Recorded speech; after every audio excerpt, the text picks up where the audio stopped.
Hey, welcome to the 24K Life Podcast. I'm your host, Derick Gant. We have the man, Mr. Dennis Hopson. You know what? I know you're expecting this big basketball interview. Not gonna happen. If you want to talk about basketball, if you want to go find out about his amazing, listen to me, amazing basketball history, there's plenty of that out there in the universe. 24K Life Podcast, we like to figure out how we can take things from people that have done excellent things at an amazingly high level, in his case, the highest level you can do it at, and then figure out how we can apply some of those habits, those tools, those insights, the wisdom in order for us to be better. You know, the 24K Life is not about being rich. It's about developing yourself like gold to the highest, purest form you can. And you already know I'm coming from a financial position. So when you do that, when you hit that value, when you get yourself at a place that you're operating at the highest level you possibly can, you know the market's going to pay you. What do you think about that, Dennis? You saying it right. What? You definitely hitting the nail on the head. You know, it's not about what you got, it's how you keep it. It's how you keep it. Man, I'm telling you. That's what it's all about. It's not what you make, it's how much you keep. I told you that. So I want to chop it up with you because we very rarely get an opportunity to meet with someone face to face. I interview a lot of people, but face to face that has gone to the mountaintop, if you will. You know, when we're little kids, when I'm a little kid, you know, I used to watch Franco Harris, and, you know, I used to play scrambled eggs where you take the ball, you throw it up and tackle football, and all I could think about was ball. And, you know, when I went to grade school and played ball, was great. In high school and played ball, and college and played ball. Everything was that, and everything else was second, like school and the other things. Sports, and I spoke to a group of young kids the other day, sports gave me an opportunity to escalate and elevate faster than I think not playing sports would have. You know, what was your experience like growing up as it pertains to sports and to getting you where you are? Well, you know what, Derek, it's a little different than what you just mentioned for me. Okay. Because I wasn't that type of kid that had a lot of interest in playing sports at a young age. Prime example, and I'm a fast forward a little bit. Okay. Freshman year in high school, I didn't play freshman basketball. Wait, time out. You did not play freshman basketball. And it's funny because I would walk through the gym with my boots on in the winter. Yeah. And I could dunk a basketball. In the boots. And then I would walk out the gym, and my old teammates, they would always laugh about that. But I had no passion, I had no energy, and I was not committed to the game of basketball. Wow. So growing up, did you play sports outside, or did you play sports? Did you play pickup ball? Did you play football? Always did that. Okay. We played everything, like you said. We played baseball, we played football, we played basketball. I enjoyed playing with my friends. Right. But like you talked about, speaking to the young group, yeah. If you ask that young group what they wanted to be when they get older, it's going to be an athlete or some type of rapper, I'm sure. Absolutely. Entertainer, rapper. There you go. Something. All right. But at the end of the day, if you ask me what I wanted to be, it would have been a race car driver or a truck driver. You know what I mean? And I'm going to tell you something. And it's funny because a lot of people, they can't believe it. They can't understand it. I didn't really start loving the game of basketball until the end of my sophomore year, the end of my freshman year, going into my sophomore year at Ohio State. Wait a minute, he's talking about college. In college. Are you serious? I'm serious, man. All right, so let me tell you a story real quick. It's gonna be my only basketball story. So we're competing, right? And I'm sixth man. I'm muscle. Right, I was a football player, so I played football on the basketball court. That's what I did. So coach puts me in at this big game. I don't even remember what game it was. It was a big game. And, you know, the whole scout report is about Dennis Hopson. And I'm a sophomore, so that means you had to be a junior. Right? And so I'm like, I'm athletic. We're athletic. We ain't worried about this cat, right? And all I can tell you I can remember, swear to God, all I can remember is being in the game and seeing these shoes go like this.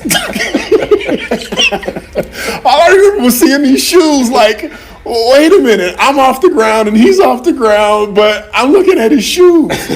It was eye-opening. Yeah. So that's something that I've never heard. No, it's just, hey man, and I'm being honest. I can sit here and tell you today, and again, we compete against one another. I just didn't have the energy and the passion for the game of basketball. And another thing that people can't believe, even the expectations. My expectations when I started playing the game of basketball, it wasn't to become Ohio State's all-time leading scorer.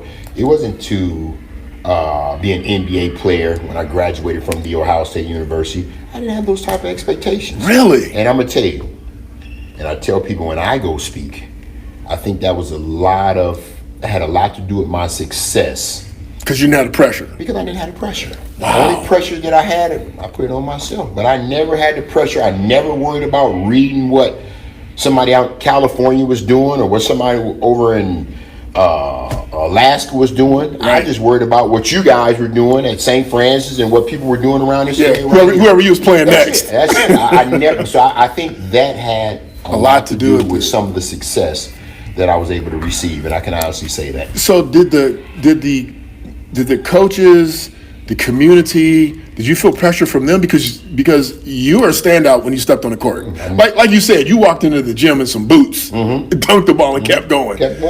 And so, did you feel pressure from the community No, really? No, I felt support. Okay. I felt support from the community, but I think the coaches that I used to be actively involved with recognized my talents, and that's when they went to mom and dad was like, hey, I don't know why this guy has that type of attitude towards the game of basketball. Right. But I think he might have an opportunity to do some good things. Now, so how did you get on the court? How did you get from the boots to being on the team? Because it sounded like you didn't want to play. I could care less if I did play. Let's put it that way. But I think watching my brothers play, and being the baby of the family, when you would look my one brother played for Macomber, the other one played for Rogers, but the one that played for Macomber, I can appreciate him a little more because we were closer in age. Okay. And it's one of those things where he played with Calvin Ramsey. That's when basketball was big time. Yeah, buddy. So, as a little kid, going to watch those guys play, it kind of sparked the interest. But at the end of the day, no, I can honestly say it wasn't something that I thought I would have been doing when I got older. Wow. So I know we said we were going to talk basketball, but I got to ask these questions because it just throwing me for a loop. So you're a sophomore at Ohio State. What switched in your heart, in your head, in life that all of a sudden you're like, I really love this? I started 10 games as a freshman. Okay. At Ohio State. And that was because one of my teammates became ineligible and we played the same position. He was older. Okay. So I started 10 games. I only averaged 5 points a game as a freshman. Okay. Well, I was okay. I was pretty decent from the neck down. But you got to be able to play the game from the neck up at that level. And you know that on the college level. Yeah. Okay. Well, I started watching film. In that freshman year, I started watching a lot of film, and I started paying attention to my coaches a little more, and I started hearing my coaches a little more, and that's when things took off. Wow. That's when things took off. Dude, okay, so I got a whole bunch of questions. I couldn't prepare for this because I just had so many questions in my head, and they were coming from everywhere, sports and life. And so let me ask you this question. So you might think this is weird. Do you think God has favorites? I don't believe in that. You don't believe that? I mean, because I would ask the question when I hear about a Michael Jordan. That's who I'm going to use because I play with him. Okay. Why would God create Michael Jordan more special than somebody else in regards to the game of basketball? Well, just in life, but let's say basketball. I mean, but okay, so here's what I heard you say. Just for y'all listening, this is what I heard you say. I was just messing around, doing what I do, living life, rolling, and when I decided to play, I was immediately an all-star. Now, you got cats that's dribbling in the backyard every day, every summer, taking 1,000 shots, trying to make the team. And whenever you decided your sophomore year in high school to play, you played. Whenever you decided to get serious, you became Ohio State's all-time leading scorer. I'm saying guys got favorites. Well, you know what? You might say favorites. I might look at it as if I found my gift. Okay, I can go with that. I can go with that. My calling. I can go with You know that. what I mean? Because a lot of people, a lot of people try to do this. A lot of people try to do that. But I think I found my calling. It's just like you're in finances. Yeah, I agree. You know, I don't know if you were committed to finances when you were younger. No. Okay, well, see, you found your calling. Yeah, your gift. I 1,000% agree with you that I'm completely blessed, that I love to wake up every day, do what I do. People say, well, what do you great at it. Yeah, people say, what do you do for fun? I say, I help people, get out of debt, manage their money, figure out how to level up. So I'll agree with that. I'll give you that. And I would tell you this. Since we're talking about this.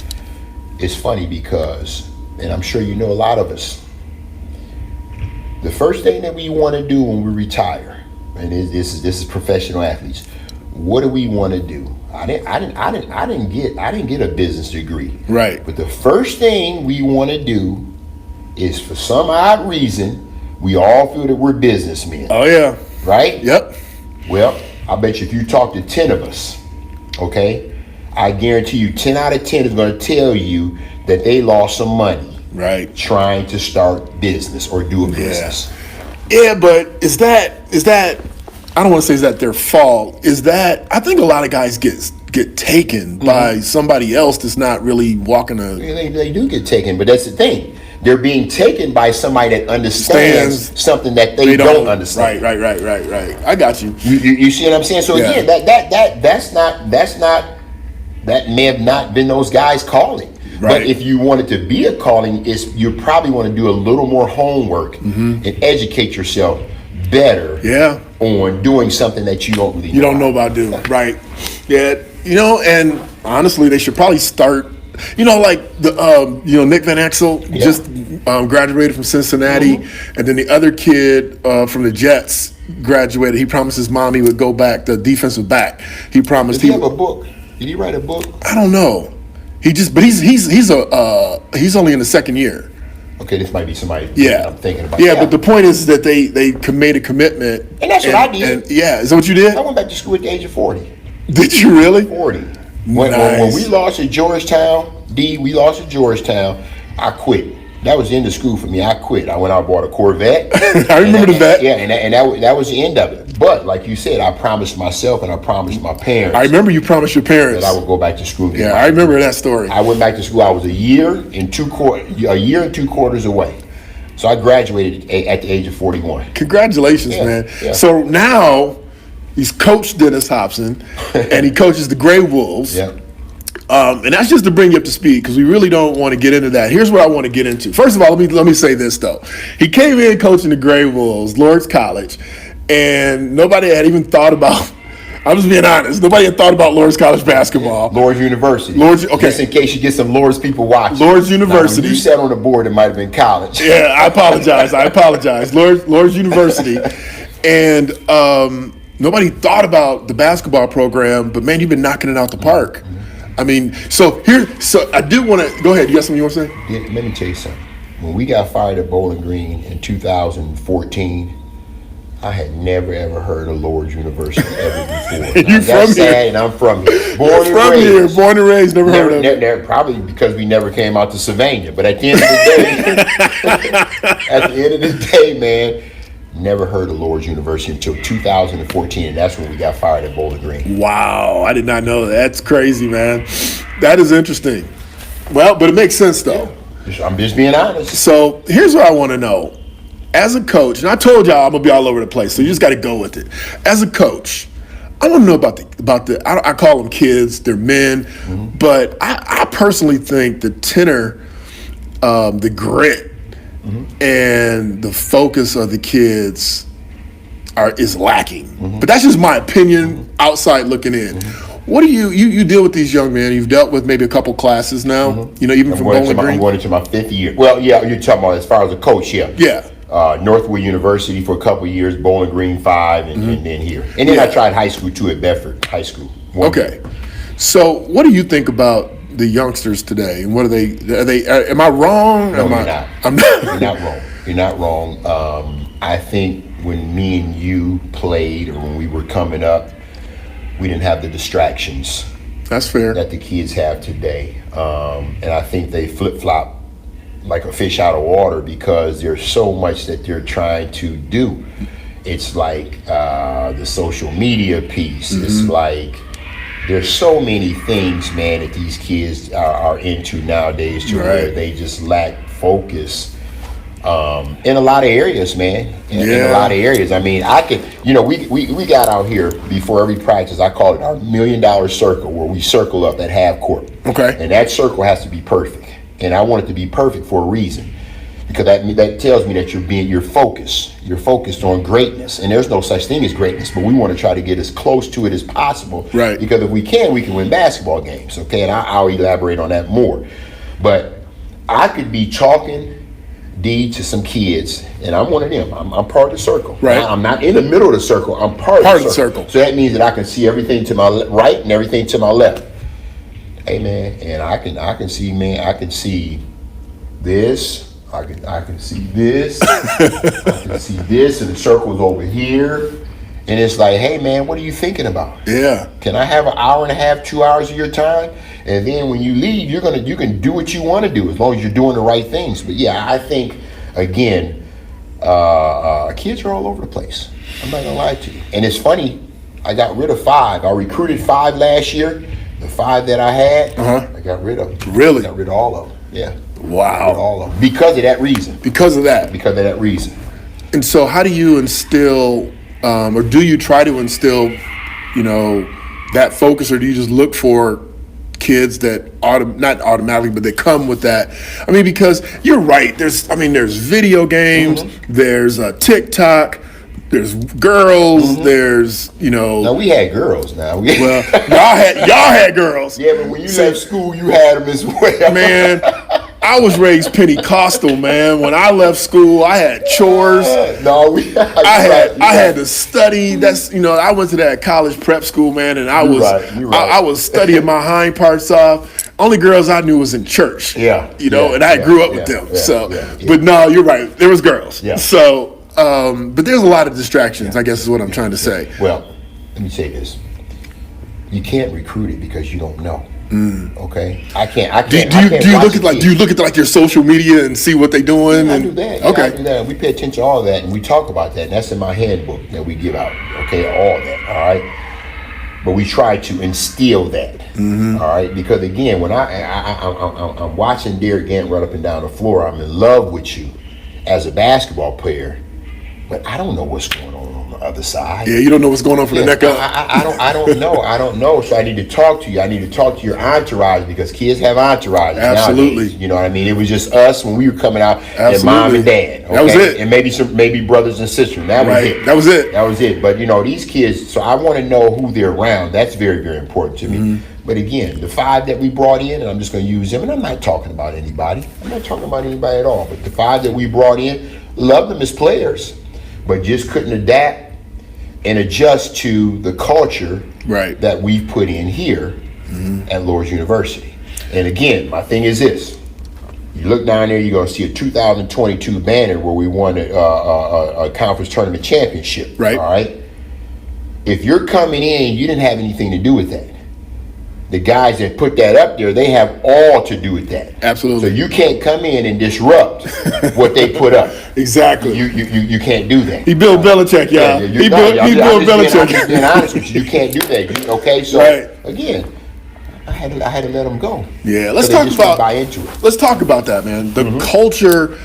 I don't want to talk about your culture as a coach at Lourdes University for the Grey Wolves. I want to talk about your culture as I don't know what you consider yourself, as a success, as an accomplished a lot. I mean, there is a culture, I believe, that you have to subscribe to, of excellence, or at least striving for excellence. How do you see that in yourself?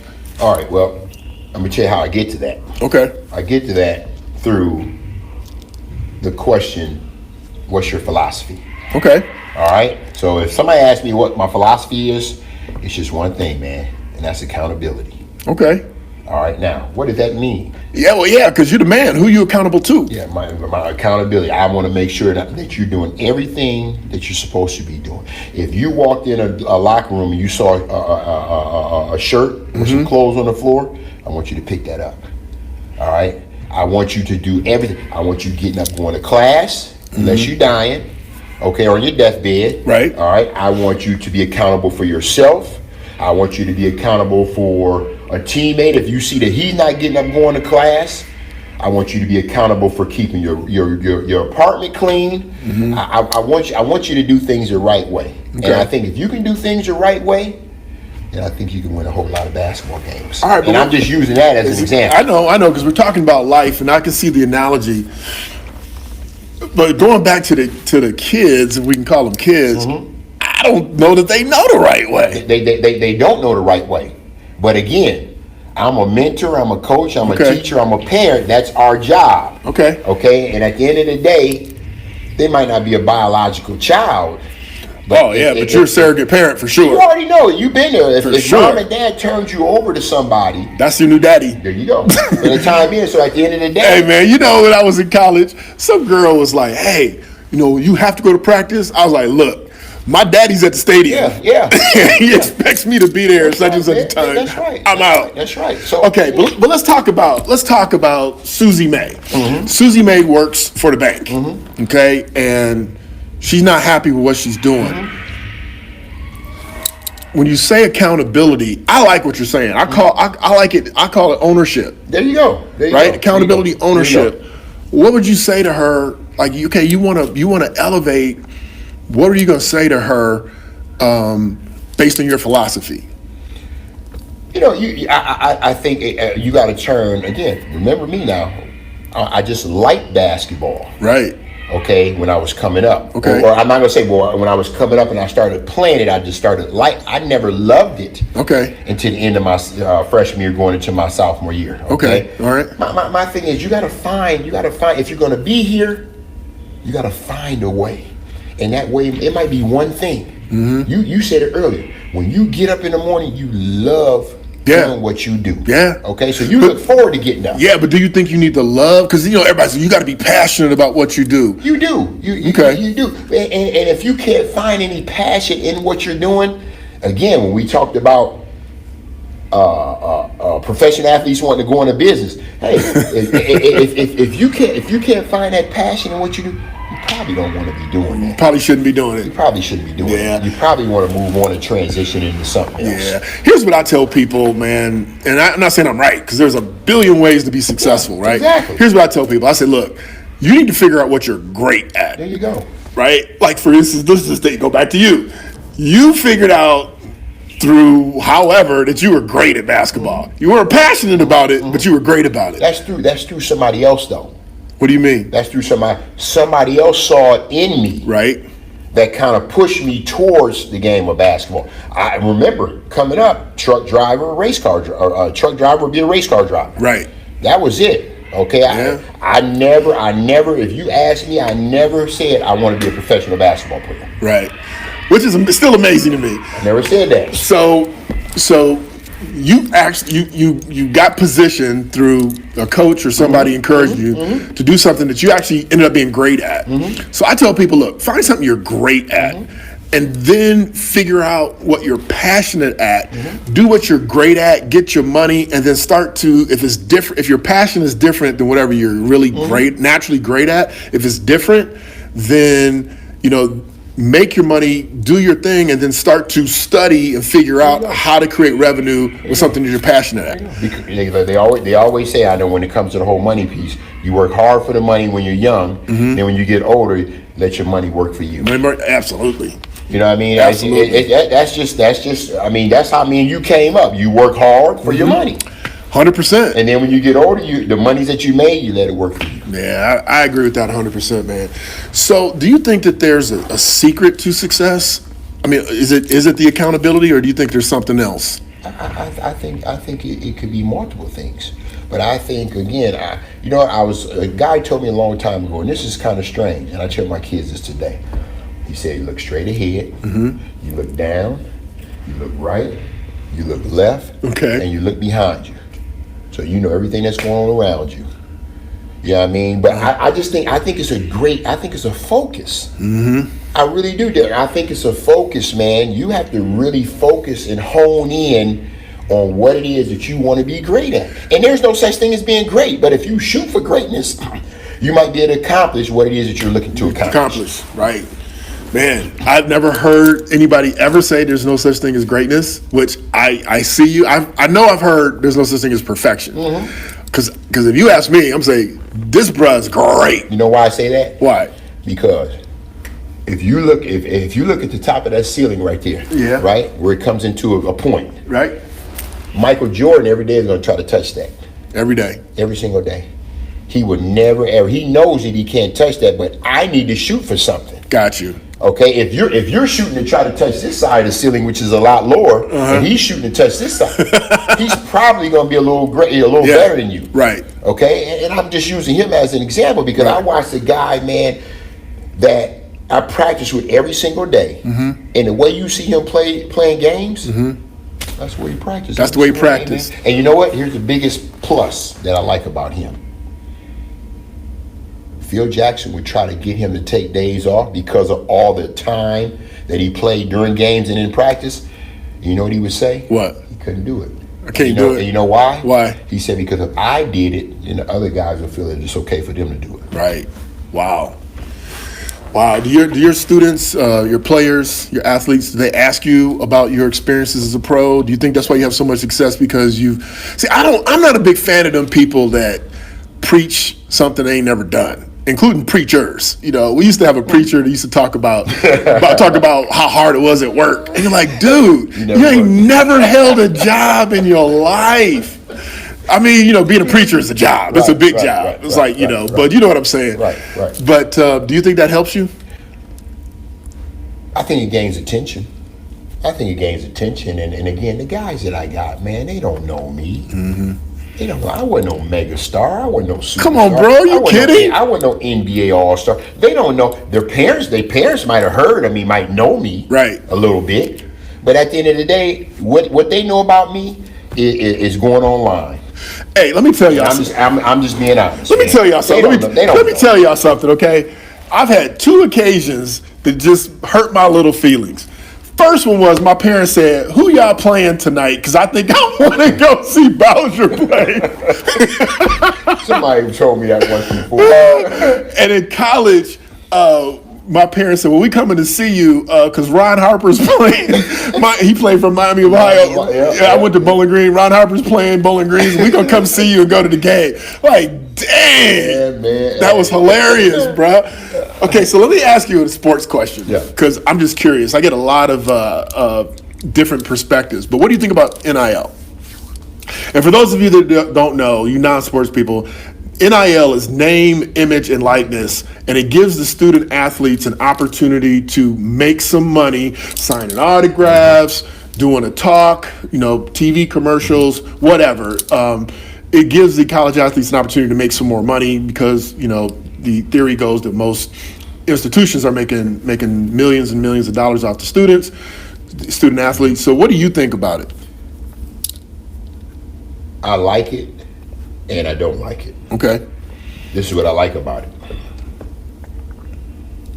It gives the kids an opportunity to make money because, again, these institutions are making a ton of money off of these young men and women that's playing sports at their school. Right. All right. Now, here's what I don't like about it. I don't like that it's not fair. It's not fair that Bowling Green students can't get as much as probably Ohio State students. I mean, but isn't that the whole point?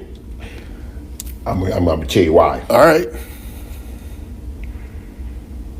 If a kid that has talent to be at Bowling Green is being recruited by Ohio State now, just a little bit, D, just a little bit. I see where you're going. It's like one of those where they're kind of lukewarm on him or her. Right. I could take him or leave him. But if they offer him, he's saying, I want to go here because it's more money. Right. Okay. It's Hunter Dickinson from Michigan leaving Michigan and committing to Kansas, I think, because Kansas could pay him a little more money. Wow. So the kids, and I don't know this because that's why I'm asking, but so the kids aren't looking at the opportunity to play for the best school and get money. They're just going for the money. Why? But think about this. Why wouldn't you? Because some of them might not be a pro. So why wouldn't I go ahead and make this money now? And then we're going to go back to what we were talking about offline, give my money to Derick Gant and let Derick Gant grow my money. Right.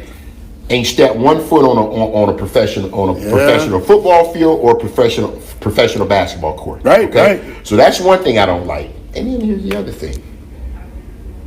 If I'm CJ Stroud, right? I'm CJ Stroud, right? Right.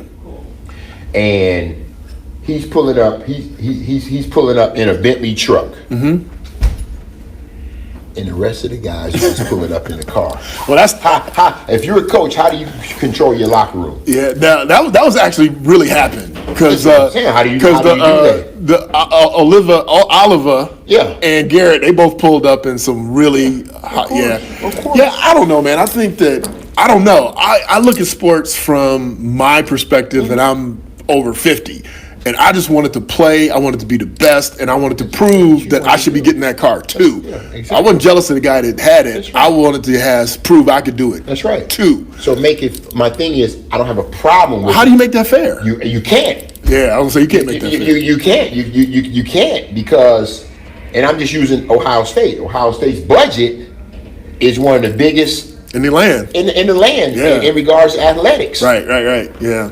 All right. No, that's so fair. that's why I mean. But I love the idea that the guys are making some money. I do like that. All right. So here's my last question for you, and if you have anything you want to add, that's great. But so I'm stuck on this accountability thing. So I'm 57 years old. I've been accountable to myself pretty much my whole life, even when I was 15, 16. You know, you had my parents didn't walk behind me and say, "Did you do your chores?" I mean, you did them or else. Or else. So, how do you, at a certain point, you're accountable to who? Be accountable to yourself, man. Be accountable to yourself. Hey, man, think about it. The electric bill come. What you gonna do? Are you gonna be accountable to pay it or not? Right. Well, if you're not accountable to if you don't pay it, what happens? Yeah. So that's why I use accountability. I love it. If you're not doing what needs to be done, okay, it's probably not gonna be good for you. So when you look at accountability for yourself, do you have? I mean, I see you're like fit, and when I hang out with my buddies, like I hooked up with all my Bowling Green buddies, man, I felt like a toothpick compared to these dudes was putting their plate on their stomach and eat. And I was like, I was going to say, man, you can give yourself some credit, man, but you got to say on the flip side, hey fellas, y'all not doing what y'all. No, and I'm actually trying to put together something right now to help them be accountable to the, And I see it from guys that I play with, man. I'm saying you got to see the same thing. I see it, and we're gonna joke for a minute, but then on the flip side, I'm saying, man, it ain't healthy. You're gonna die. It ain't healthy. It ain't healthy. I mean, you could die too. Right? No, 100%. But at the end of the day, help yourself, man. Yeah, help yourself. Give yourself a better odds. There you go, man. Help yourself. All right, well, man, I appreciate you. No problem. I'm so happy that you decided to meet with me, Yeah. and I know it's not traditional, I but love it, man. what we're trying to do is help people to understand as they're seeking greatness, as they're seeking a better life, that they need to understand that there is no secret. Be accountable to yourself. I'm Derick Gant. Be your best, bring your best, leave nothing to chance.